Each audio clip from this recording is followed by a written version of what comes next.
Al señor Carlos Morales, él es el presidente de la comuna San Felipe de Molleturo, parroquia rural del cantón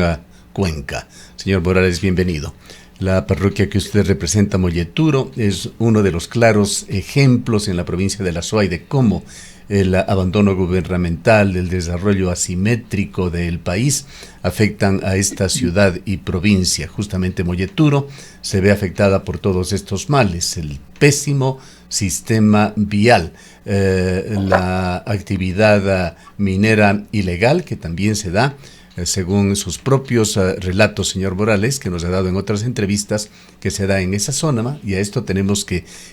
aumentar también la delincuencia que con frecuencia afecta tanto a la principal vía que une a Guayaquil con Cuenca y que pasa por la comuna San Felipe de Molleturo, así como en la zona, en toda la zona rural de Molleturo. Quisiéramos conocer cómo están las cosas por allá, cómo se vive en esta precaria situación con problemas que siguen presentándose particularmente ahora y nuevamente en la zona de Molleturo. Bienvenido. Gracias, licenciado Cardoso. Buenos días. Un saludo muy cordial desde nuestra parroquia, la audiencia Suaya. Y efectivamente, como seguimos viviendo, trabajando día a día con los emprendimientos, con los agricultores, con los ganaderos, toca seguir trabajando y luchando y enfrentando todas las adversidades que tiene la parroquia, pero también generando desarrollo desde cada una de las familias asentadas en esta hermosa parroquia que tiene 3 pisos ecológicos, que tiene grandes riquezas naturales, aguas limpias, balnearios, producción de cacao, producción de ganado, de naranjilla, entre otras actividades que se desarrollan y permiten la estabilidad, obviamente limitada, de las familias molleturenses radicadas en esta parroquia por algunas décadas, algunos siglos. Para hablar sobre el aislamiento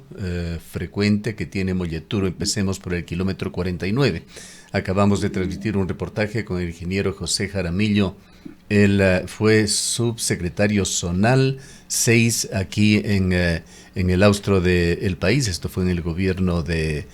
Moreno. Él estuvo a cargo del Ingreso Sur, un proyecto que avanzó, pero que no llegó a las fases ya definitivas y fue dado de baja. Paradójicamente, cuando estuvo en funciones un exalcalde de la ciudad, Marcelo Cabrera, se desistió de ese proyecto. Cuéntenos sobre el kilómetro 49. El ingeniero Jaramillo, en las declaraciones que acabamos de escuchar, ¿no?, habla de que se hicieron allí en una ocasión anterior trabajos incompletos, que la zona es totalmente inestable, y abogaba más bien de que ojalá la naturaleza se encargue, sin que se den accidentes de tránsito o contingencias, de que se caiga el material. Así decía, para que se estabilice finalmente esa zona. ¿Qué pasa en el kilómetro 49? Tenemos ahí un recuerdo, diríamos, una acción irresponsable y de nuestros propios ex ministro Marcelo Cabrera intervino allí y se gastó un promedio de $8 millones para estabilizar, dizque después que la parroquia tuvo que enfrentarse a hacer un trabajo de más de un mes con maquinaria,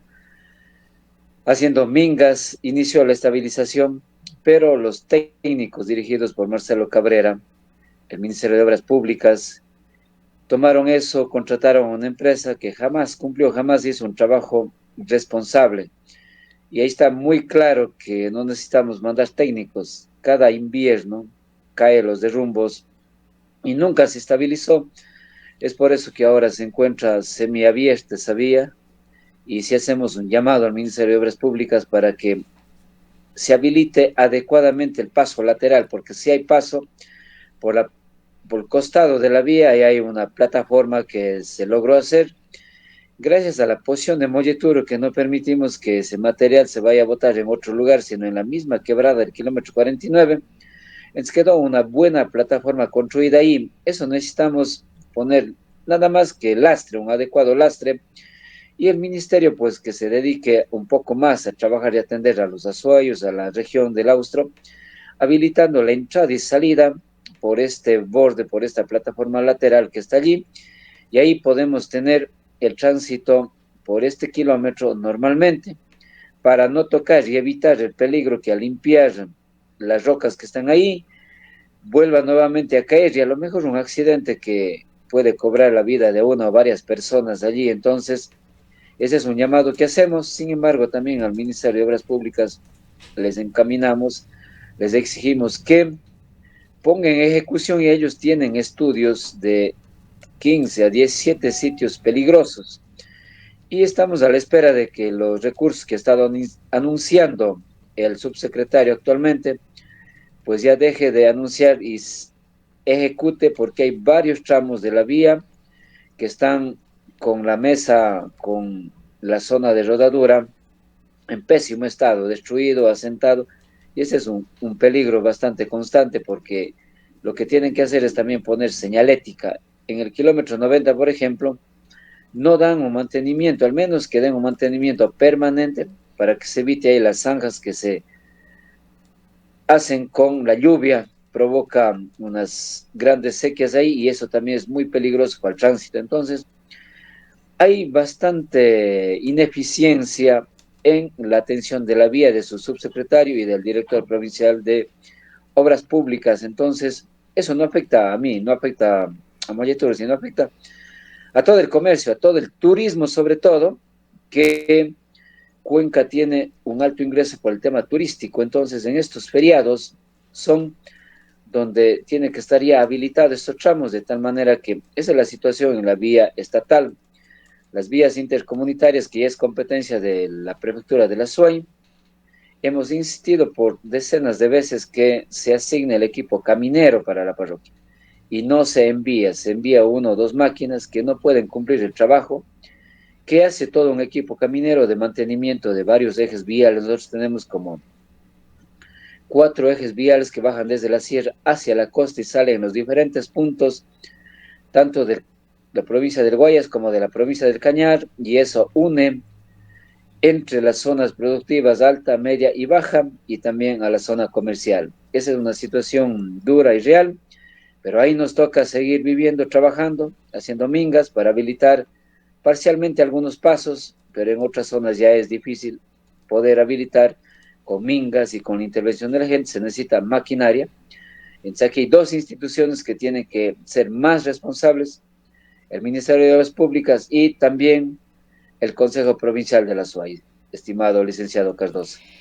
Señor Morales, muy buenos días. Pues más allá de las dificultades que genera el estado calamitoso de la vía, que afecta, como usted dice, al comercio, afecta al turismo, afecta la movilidad necesaria de las personas y el intercambio entre las provincias, pero a este problema se suma además el tema de la inseguridad. Esta zona de Molleturo y otras más cercanas ya hacia la ciudad de Cuenca y otras hacia la ciudad de Guayaquil, viven permanentemente actos de violencia, lo que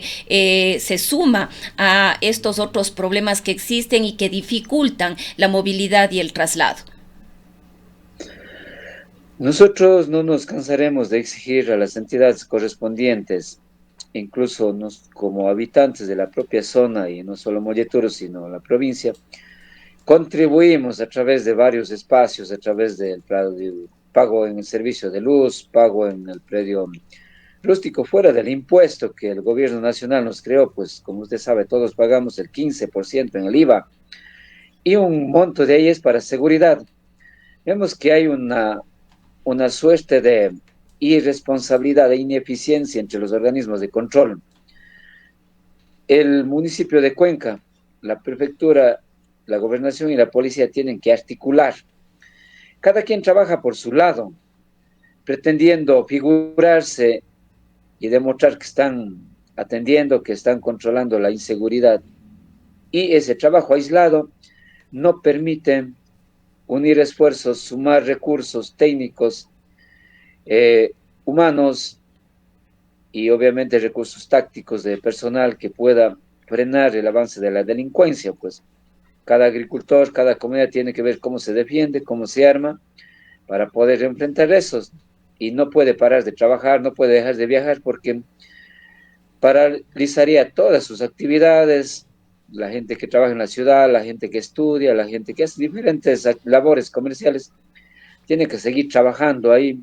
obviamente a expensas de que sea asaltado, de que sea robado, pero no nos queda otra que seguir trabajando. Y en ocasiones, cuando la población toma acciones por sus propias manos, las autoridades se lamentan, se asombran,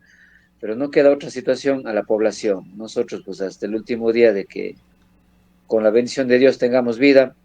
nos toca seguir avanzando. Las Ahora, señor comunidades se Morales, han organizado, se han avanzado señor Morales, en su a momento se llegó autoprotegerse. a decir que se iba a trabajar en patrullajes permanentes, en mayor presencia de la Policía Nacional, sobre todo en horas de la noche y en la madrugada, que son las horas en las que más se presentan estos hechos de violencia. Al parecer en algún momento sí hubo esta presencia y esta participación, pero ¿cuál es la situación? ¿Hay presencia de la policía, de las Fuerzas Armadas?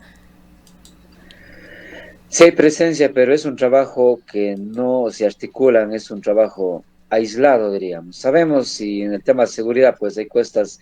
hay algunos aspectos de intervención que no estamos pidiendo que se le divulgue, que se diga qué van a hacer, pero no hay una fortaleza de trabajar articuladamente, que si el Consejo de Seguridad Ciudadana tiene un centro de mando, el ECU 911 tiene otro centro de mando, entonces, hay que dotar de equipamiento tecnológico en la zona para poder hacer un control permanente las 24 horas. Nosotros tenemos en 2 o 3 comunidades y también en el centro parroquial un sistema de registro, de rastreo, y eso debe estar en sitios estratégicos a lo largo de toda la vía. La prefectura ha estado anunciando tanto que va a colocar cámaras de ingreso y salida. Habíamos propuesto de que esas deben ser en los sitios adecuados. Sin embargo,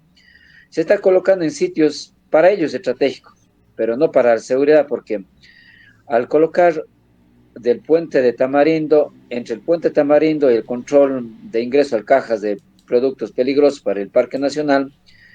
no controla una zona de ingreso y salida por la zona norte, la comunidad de Tamarindo, por ahí hay un ingreso en asfalto que permite la salida o ingreso de la delincuencia. Entonces, eso es por la falta de articulación entre los organismos de control. Entonces, puede ser más fructífero que se haga de manera articulada estos trabajos, porque hay espacios, hay actividades que tienen que quedar fuera de la situación político-partidista, la situación de campañas para la reelección que hacen algunas autoridades y el inicio del nuevo periodo de gobierno. Entonces, tiene que haber esa capacidad que todavía no la vemos. Estamos seguros que más adelante lo habrá y desde la comunidad, desde los habitantes y comuneros, hacemos ese llamado nuevamente, que se articule y que permita una interacción intercomunitaria e interinstitucional para tener más eficacia y para que el crimen organizado, el crimen que se presenta diariamente, no siga invadiendo las zonas que aún hay algo de seguridad, sobre todo en las comunidades de la zona media y alta, en donde hay menos presencia delincuencial, no así en la zona costanera. Señor Morales, volvamos al kilómetro 49. Allí se trabajó esa variante de la cual habíamos hablado, que es la variante además que generó esa cuesta, esa pendiente que es la más alta que existe, que conozcamos por lo menos en la provincia de La Suay, que llega incluso a impedir que muchos vehículos de cierto tonelaje, de bajas revoluciones, puedan transitar por esa zona, pues es totalmente antitécnica. Allí se han producido varios accidentes, sobre todo en vehículos que viajaban en el sentido Cuenca-Guayaquil. ¿Cómo se encuentra la funcionalidad de esa vía, a la cual se ha sumado la inestabilidad en la cual se comentaba por parte del ingeniero Jaramillo? ¿Qué es lo que haría falta además para darle estabilidad a esa zona del kilómetro 49? En el kilómetro 49 tenemos diríamos, un paso por la parte inferior, diríamos, de la vía. Allí lo que hemos estado insistiendo, le decía incluso, había mandado un mensaje yo a la subsecretaría, que se habilite un paso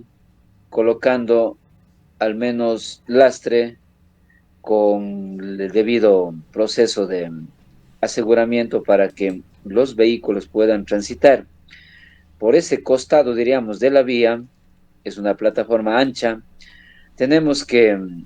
colocar bastante lastre, y esa sí es tarea de obras públicas, pero no deja de decir que también la prefectura debe intervenir ahí, sin esperar que lo llamen, porque si el Ministerio de Obras Públicas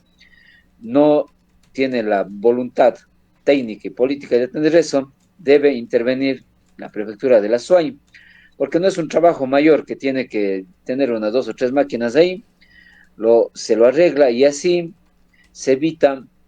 los riesgos a pasar, porque la caída de rocas en pleno kilómetro 49, donde se gastó 8 millones de dólares para estabilizar, es muy alta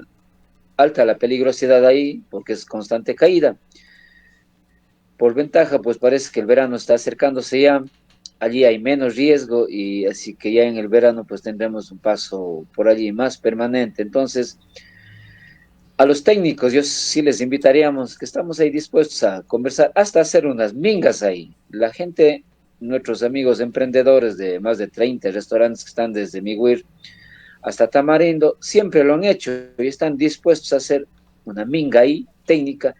y enseñarles a los técnicos que se han graduado en las universidades y tienen sus títulos colgados en las paredes, aprendan también a escuchar a la población, a la que vive diariamente, al transportista que viaja diariamente, que cómo se debe hacer un trabajo para habilitar este paso emergente, diríamos, que es un buen paso y así estaría asegurado el tránsito, al menos en el kilómetro 49, tanto en el invierno como en el verano. Si en caso cae ya las rocas allí en la vía asfaltada, tener este paso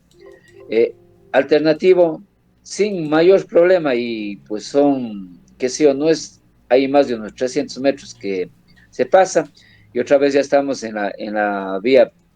asfaltada, encementada en este caso, y continúa el viaje de subida o de salida de las zonas de ingreso tanto a Guayas como a Cuenca. Bien, para finalizar, señor Morales, hablemos del tema minero que va muy de la mano con también la delincuencia. En esta semana se ha hablado mucho de este tema ante el anuncio de la Cámara de la Minería de que supuestamente en este año se daría paso al proyecto Quimsacocha, pero hay planes para todo el macizo del Cajas. Hay muchas zonas que se encuentran concesionadas para la minería. Algunas han sido refutadas, se ha dicho por parte de algunos gobiernos, entre ellos el gobierno de Lenín Moreno, que se habría reconsiderado cuando se cerró el catastro minero, pero no hay información oficial de que efectivamente se lo haya hecho así. Y hay una enorme cantidad de hectáreas. Realizábamos recientemente un informe, me parece que eran 64.000 hectáreas que están asignadas en el Cantón Cuenca para la minería, incluyendo buena zona del macizo del Cajas. Más allá de esto, también se ha hablado de la presencia de minería ilegal. Usted lo hizo en una última entrevista con este medio de comunicación, que esto se va convirtiendo en un cáncer en el país, que no tiene el Estado, no demuestra hasta este momento la capacidad para controlarlo. Terminemos con una información suya y un comentario sobre este tema de la minería, que lo que se ha logrado allí es de alguna manera desestabilizar el tejido social, separando a la población de esa zona. Nuevamente es otra actividad que las autoridades nacionales, ya no solo provinciales, tienen que tener muy claro, que el desarrollo del país, el desarrollo de la región, no tiene que ponerse la mira en un componente como es el desarrollo minero que ellos hablan, porque la SUAY, el Austro, tiene otras potencialidades a largo plazo, a mediano y largo plazo, y que es los propios recursos naturales renovables que pueden dar muchísimo más ingresos, de tal manera que el macizo del Cajas es un potencial en turismo, un potencial en piscicultura, un potencial en varias actividades, y de tal manera que la salida minera no es la solución. Tenemos muchas experiencias solamente de la Ponce Enríquez, en donde salen millones de dólares constantemente, y vemos que es un cantón que ni siquiera los servicios básicos tiene. Peor si vamos al oriente, en donde vemos cuál es la realidad de los pueblos. Allí entonces toda una mentira, es una falacia, al hablar que la minería genera desarrollo, genera riqueza, pero no lo dicen todo, porque ese desarrollo y esa riqueza genera para contadas familias, para quienes están en el poder, y para las empresas que se van cargando todo, porque para hacer minería en el macizo del Cajas tienen que destruir las más de 200 lagunas del ingreso del agua a Cuenca, tienen que destruir todo el paisaje para hacer esa minería que estará en pocos años llevándose el oro, la plata y otros minerales, y que dejarán para la ciudad de Cuenca, para sus parroquias, desolación, destrucción, contaminación, como usted acabó de decir, justamente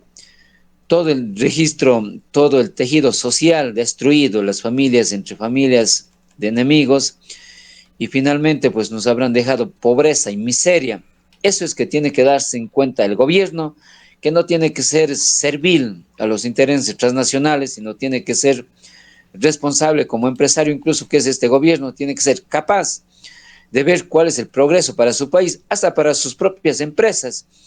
que tiene que ver que aquí hay un gran potencial y que puede desarrollarse sin necesidad de tocar nuestros cerros, nuestros Cajas, que es donde se produce el agua, no solo para Cuenca, para toda la región costera de Guayas, de Machala, allí se produce el agua. Y ellas, esas empresas bananeras, camaroneras, cacauteras, se nutren, se alimentan, se aprovechan del agua que se produce en el macizo del Cajas. Por lo tanto, vemos de que hay poca responsabilidad y poco interés en desarrollarle al país en acciones a largo y mediano plazo. Y que ahí viene el tema de seguridad también de estas instituciones cantonales, provinciales y nacionales, porque es la tarea de ellos, la responsabilidad de ellos, nuestros impuestos a administrar y canalizar para frenar el avance, la intención de la minería llamada ilegal, que igual destruye, así como la legal también destruye, y se quieran meter a estas zonas en donde está todo este potencial agroecológico, el potencial del agua, turístico, y no generen más destrucción. Los comuneros, las comunidades allí han tenido que enfrentarse, luchar y estar vigilantes solas, porque los programas que tiene, por ejemplo, el municipio de 1 millón de árboles, y Molleturo declaró como parroquia del agua, tiene que hacer algo muy importante, la seguridad del trabajo, para que eso se cumplan las famosas 101 propuestas que no ha cumplido hasta ahora, sobre todo en Molleturo con el tema de Molleturo Parroquia del Agua. Entonces, nosotros seguiremos trabajando vigilantes ahí para tratar de frenar el avance de la minería o de mineros que quieren subir de la costa a destruir nuestros cerros. Molleturo tiene como 40.000 hectáreas en concesiones mineras. Hay 10 empresas que pretenden ingresar a la zona y en el sector costero las empresas mineras del grupo Novis pretendían legalizarse 5 ríos para iniciar un proceso de exploración y explotación minera. También hemos tenido que enfrentar esos juicios con los dirigentes, con el compañero Lauro Galarza de Aguascalientes, que lidera con las juntas de agua de Tamarindo, de la cooperativa San Nicolás, y con el apoyo también de los regantes de Naranjal, pues ellos se nutren de esa agua que se produce en estas comunidades en Molleturo, y ha sido pretendido por estas empresas mineras llevarse el agua en concesión para luego iniciar estos procesos de estudios y luego la explotación, de Bien. tal manera que El tiempo no nos da ya para más, señor Morales. Quisiera dejarle con un breve pedido a las autoridades, tanto nacionales como a los gobiernos locales. Gracias, estimado licenciado Cardoso, le agradezco muchísimo a la audiencia que nos tiene la paciencia de escuchar y a las autoridades de volverles a hacerles un llamado a sentarnos a la mesa de trabajo en oficina y en territorio, seguir trabajando para prevenir, frenar el avance de estas amenazas que hay. La minería trae inseguridad, entonces velen por eso, nosotros estamos velando por eso, y agradecer, reitero, a usted, licenciado Cardoso, y como siempre también ha ido a territorio, esperamos tenerlo en nuestro territorio para mostrarle y contarle también de lo que nuestra gente produce, elabora en la tierra, en la ganadería, pero eso allá en territorio le invitamos próximamente, cuando el tiempo esté mejor y las vías estén un poquito más seguras, llevarle. Y también a los azuayos y cuencanos invitamos que visiten nuestros emprendimientos productivos, claro, nuestros cultivos agrícolas y nuestra ganadería que se desarrolla día a día para el sostén de nuestras familias molleturenses. Buenos días. Con mucho gusto, si llega a darse la oportunidad, señor Morales. El señor Carlos Morales es presidente de la comuna San Felipe de Molleturo, comuna que refleja dramáticamente ese desarrollo asimétrico del Ecuador que afecta a Cuenca y el Azuay, afectados a su vez por una deficiente atención gubernamental. Son las 8:09. Por años trabajé como chofer de un taxi